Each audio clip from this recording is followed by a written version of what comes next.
तर आज आपण राजगड ह्या ट्रेकसाठी आलो होतो आणि राजगडावरती आपल्याला काही ट्रेकर्स मंडळी इथं भेटलेले आहेत, जे की कुठून आलात तुम्ही? घोडेगाव गोडेगाव, घोडेगाव नगर नगर मंचर म्हणजे जुन्नर साईड.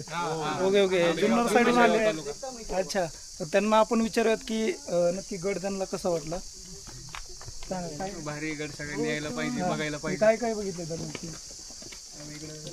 तिकडे गेलो सुवेळा बाले माची. किल्ला बघितला.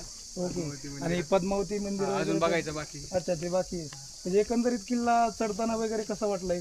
एक नंबर वाटला, लाईटचा एक नंबर. एक म्हणजे थोडस चढताना वगैरे थोडं अवघड थोडं फार वाटलं आम्हाला, थोडं वाटलं, जास्त पण गर्दी आहे. एक जोश येतो आपल्यात नाही का थोडं आल्यावर. की त्या काळामध्ये जे मावळ्यांनी सर जसं केलं ना, ते थोडा अनुभव आपल्याला येऊन जातो त्याच्यातनं. एक नंबर आहे गड फिरणं. त्याच्यामुळं प्रत्येकाने आता हे young आहे, त्याच्यामुळं गड किल्ले हे फिरले पाहिजे.